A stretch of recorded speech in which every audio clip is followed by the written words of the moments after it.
VDD चाळवासियांसाठी हा आणि स्वप्नपूर्तीचा तर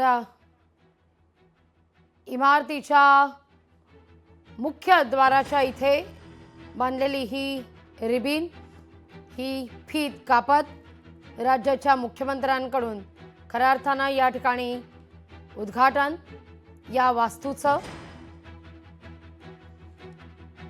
वरई बीडीडी चाळ पुनर्विकास प्रकल्पातील 556 रहिवाशांचं घरांचं स्वप्न आज पूर्ण होत आहे. सत्यात उतरतंय स्वप्न. गेल्या अनेक वर्षांपासून हे स्वप्न पाहिलेलं होतं. मुंबापुरीत आपलं टॉवरमध्ये घर असावं आणि आज हे स्वप्न या ठिकाणी सत्यात साकारताना दिसतंय. 2 पुनर्वसित इमारतींमधील घरांच्या चाव्या वाटपाचा कार्यक्रम आता पार पडणार आहे. यशवंत नाट्य मंदिरात खरं तर हा कार्यक्रम आयोजित करण्यात आलेला होता. बीडीडीकरांना चाव्यांचं वाटप हे आता केलं जाणार आहे.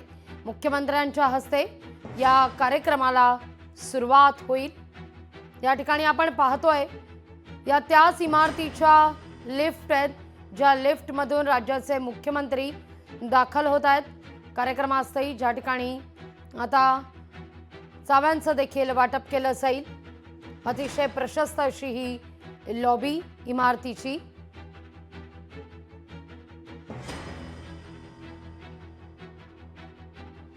या कार्यक्रमाचं निमंत्रण स्थानिक आमदार आदित्य ठाकरे यांना देखील देण्यात आलेलं होतं, पण या कार्यक्रमाकरता आदित्य ठाकरे दाखल झालेले नाहीयेत. वरई आणि नामजोशी मार्ग इथल्या बीडीडी चाळींचा हा परिसर आदित्य ठाकरे यांच्या मतदारसंघात येतो. अधिक माहिती घेऊया आपले प्रतिनिधी स्वप्नील जाधव यांच्याकडून. स्वप्नील, मान्यवर आता त्या ठिकाणी पोहोचलेले आहेत.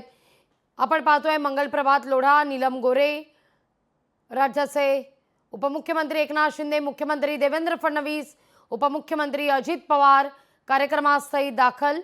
आणि आता त्या ठिकाणी इमारतीमध्ये रहिवाशांना चाव्यांचं वाटप केलं जाईल. 556 रहिवाशांचं घरांचं स्वप्न आज पूर्ण होणार आहे. स्वप्नील, लागवी मराठी माणूस हा मुंबईतच राहायला पाहिजे या दृष्टीने खरं तर बीडीडी चाळीचा विकास हा केला जातोय. पुनर्विकासाच्या पहिल्या फेज मध्ये पहिली इमारत स्वप्नील माफ करा, काही सेकंद थांबवते. या ठिकाणी आपण पाहतोय मुख्यमंत्री देवेंद्र फडणवीस, उपमुख्यमंत्री एकनाथ शिंदे आणि अजितदादा या इमारतीतल्या या खोलीतून मुंबईतला हा व्ह्यू पाहताना.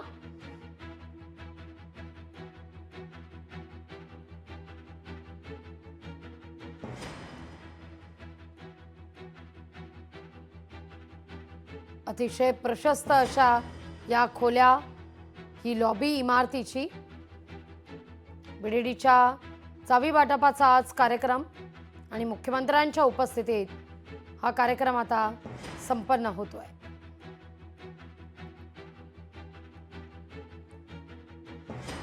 पाहणी करण्यात येते एकूणच या सगळ्याची.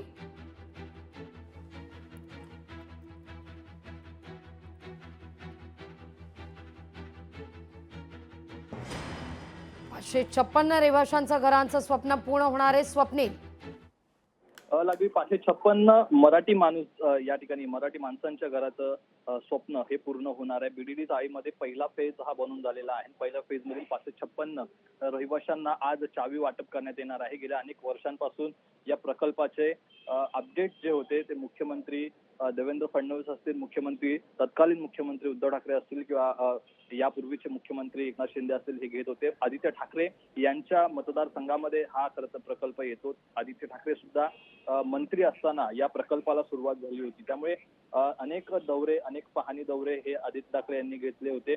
अनेक वेळा काही त्रुटी असतील त्या सुद्धा लक्षात आणून दिल्या होत्या. मात्र आज तो क्षण मुंबईकरांसाठी, सामान्य मुंबईकरां बीडीडी वासियांसाठी आलेला आहे. अखेर 10 बाय 10च्या घरातून ते थेट या 40 मजली टॉवर मध्ये राहायला वास्तव्यात जातील. या एका घराची जर आपण बाजू जर पाहिली तर 10 बाय 10 मध्ये पहिले बीडीडी वासी राहत होते, मात्र आता त्यांना 500 चौरस फुटाचं हे घर मिळणार आहे. त्यामुळे एक 10 बाय 10 मध्ये जी काही व्यथा ही बीडीडी वासियांची होती ती आपण ऐकलेली होती. मात्र आता त्यांच्या एक चेहऱ्यावरती, कुटुंबियांच्या चेहऱ्यावरती एक आनंद, तेज हे 500 चौरस फूट स्क्वेअर फूट असलेल्या या घरामध्ये जाऊन आणि एकूणच या घराच्या खिडकीमधून जर बघितलं तर अख्खी मुंबई त्यांना निहाळता येणार आहे. सोबतच वरळी सीफेस असेल, समोर कोस्टल रोड असेल, अशा जो भाग आहे तो त्यांना आता निहाळता येणार आहे. त्यामुळे मुंबईमध्येच मराठी माणसांचं वास्तव्य आहे, तेच तिथेच राहिलं पाहिजे असा हेतू खरं तर या बीडीडी वासियांचा पुनर्विकास करताना होता आणि ते आता पूर्णत्वास आल्याचं पाहायला मिळत आहे. पहिल्या फेज मधील 556 रहिवासी आहेत त्यांना आज चावी वाटप करण्यात येईल. त्यामुळे जो गणेशोत्सव येतोय तो गणेशोत्सव त्यांना आपल्या घरामध्येच साजरा करण्यात यावा अशा प्रकारे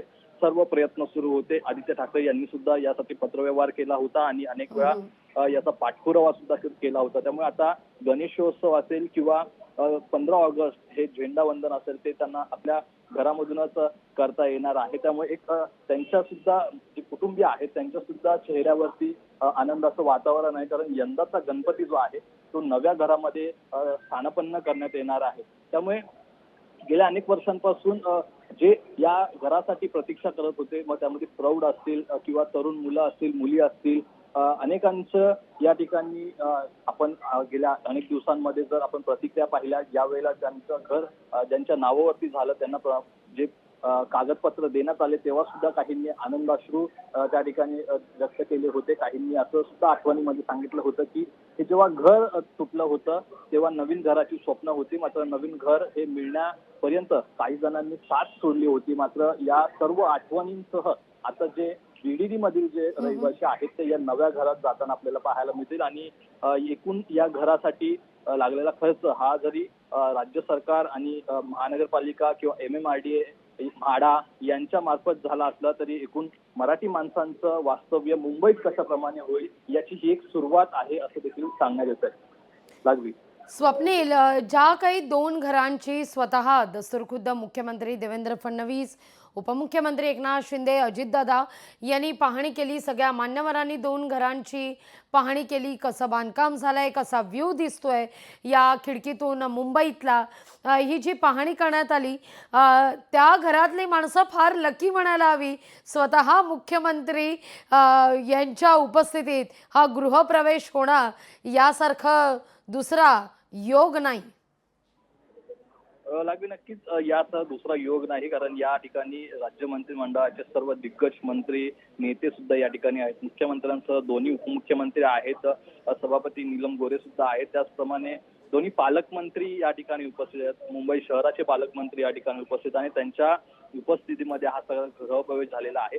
दरम्यान गृहप्रवेशानंतर सगळ्यांची नजर गेली ती म्हणजे समोरच्या कोस्टल रोडवरती. आपण जर त्या व्हिडिओमध्ये पाहिली तर पहिली कोस्टल रोडकडे त्यांची नजर गेली आणि त्या घरातून कसा व्ह्यू म्हणजे कशा प्रकारचा जो समोरचा भाग दिसतोय हे त्यांनी पाहिलं आणि एकूणच काही सूचना सुद्धा केल्या असल्याचं त्या ठिकाणी दिसत आहे. मात्र एकूण सध्या मंत्रिमंडळातील सुद्धा या प्रमुख नेत्यांच्या चेहऱ्यावरती एक आनंद व्यक्त होताना आपल्याला पाहायला मिळतोय. लागवी कारण थोड्याच वेळामध्ये, कारण या घरामध्ये जे ज्यांच्या नावावरती ते घर आहे, जे मराठी माणसं आहेत ते राहायला जाणार आहेत, ते वास्तव्यात जाणार आहेत, याचं सुद्धा एक समाधान आणि एक जो आनंद आहे तो या मुख्यमंत्र्यांच्या किंवा उपमुख्यमंत्र्यांच्या चेहऱ्यावरती पाहायला मिळतोय. कारण गेल्या अनेक दिवसांचा लढा हा बीडीडी वासियांचा आता या ठिकाणी पूर्ण झालेला आहे. त्यांनी जो त्याग केला होता तो त्याग आता त्यांना तिथे कुठेतरी एक फळ हे मिळताना पाहायला मिळतं. त्यामुळे एकूण सर्व मंत्रिमंडळांचं मुख्यमंत्री हे घर पाहताना एक आनंद या सर्व मंत्रिमंडळातील सदस्यांच्या, सभापती नीलम गोरे असतील यांच्या चेहऱ्यावरती पाहायला मिळतोय. लागली अगदी आता काही क्षणातच या ठिकाणी 556 रहिवाशांना चाव्या वाटपाचा कार्यक्रम हाती घेण्यात येणार आहे. आपण पाहतोय सुसज्ज अशी लिफ्ट आहे या ठिकाणी, प्रशस्त अशी लॉबी सुद्धा आहे. त्यामुळे अनेक वैशिष्ट्यपूर्ण, अनेक अर्थानं ही इमारत अतिशय महत्त्वाची मानली जाते, फार वैशिष्ट्यपूर्ण आहेत. स्वप्नील, नक्कीच फार वैशिष्ट्यपूर्ण ही इमारत आहे, कारण नवीन टेक्नॉलॉजी असेल, आधुनिकीकरण यामध्ये पाहायला मिळतंय. सुसज्ज असा स्पेस म्हणजे जागा त्यांना देण्यात आलेली आहे. इमारत सुद्धा एक उत्तम कामगिरी म्हणजे उत्तम कारागिरी असेल, टेक्नॉलॉजी असेल याच्या सहज बांधण्यात आलेली आहे. या इमारतीमध्ये अग्निसुरक्षा यंत्र सुद्धा आहेत, ते सुद्धा कार्यान्वित आहेत आणि या सर्व गोष्टीची माहिती आणि एकूण पाहणी जी आहे ती यापूर्वी सुद्धा करण्यात आली होती. प्रत्येक इमारतीमध्ये लिफ्ट देण्यात आलेली आहे. अनेक मोठमोठ्या लिफ्ट सुद्धा यामध्ये पाहायला मिळतात. मात्र एक मराठी माणसांसाठी यामध्ये एक महत्वाची म्हणजे सोय किंवा एकूण दिलासा जर यामध्ये पाहिला तर सुरुवातीला काही वर्ष जे आहे ते मेंटेनन्स जे आहे ते माफ करण्यात आलेलं आहे. त्यामुळे या ठिकाणी घरात आल्यानंतर मेंटेनन्सची चिंता ही सामान्य मुंबईकर असतील जे या बीडीडी वासी आहेत, पहिल्या फेजमध्ये राहणारे 556 रहिवासी आहेत, त्यांना नसणार आहे. पहिले काही वर्ष मेंटेनन्स माफ असल्यामुळे त्यांना त्यांचं पुढील जे काही स्वप्न असेल, त्यांच्या घरामध्ये सुशोभीकरण असेल, हे त्यांना त्या पैशातून करता येणार आहे. मात्र काही वर्षानंतर या सुविधा बंद होतील, मेंटेनन्स हे द्यावे लागेल. आता या ठिकाणी जर बघितलं तर मुख्यमंत्री देवेंद्र फडणवीस हे आता मुख्य कार्यक्रम ज्या ठिकाणी यशवंत नाट्यगृह माटुंगा येथे आहे त्या ठिकाणी मार्गस्थ होतील आणि याच ठिकाणी काही प्रातिनिधिक स्वरूपामध्ये काही चावी वाटप जे आहे ते तेथील रहिवाशांना करण्यात येईल. मुख्यमंत्र्यांच्या उपस्थितीमध्ये सर्व उपमुख्यमंत्री आणि नीलम गोरे सुद्धा आहेत, आशिष शेलार आहेत, ते आता त्या माटुंगा येथे जे नाट्यगृह आहे त्या ठिकाणी मार्गस्थ होताना आपल्याला पाहायला मिळतात. एकाच गाडीतून कदाचित मुख्यमंत्री आणि दोन्ही उपमुख्यमंत्री प्रवास करतायत असं एकंदर पाहायला मिळतंय. त्यामुळे वेळेची बचत होऊन लवकरात लवकर हा जो मंत्र्यांचा ताफा आहे तो आता माटुंगाच्या या नाट्यगृहापर्यंत जाताना पाहायला मिळतोय. या ठिकाणी मुख्यमंत्री हे गाडीमध्ये बसलेले आहेत आणि त्याच गाडीमध्ये उपमुख्यमंत्री एकनाथ शिंदे आणि उपमुख्यमंत्री अजित पवार सुद्धा बसलेले आहेत आणि एकूण पुढे काही वेळातच आता या घरांच्या चावी वाटपाचा जो कार्यक्रम आहे तो पूर्ण होईल, कारण त्या कार्यक्रमस्थळी हे मंत्री निघालेले आहेत. लागवी अगदी अगदी स्वप्नील तुर्तास धन्यवाद तुम्ही दिलेल्या एकूणाचे सविस्तर माहिती करता. लोकशाही मराठी ऐका, पहा, जागरूक रहा.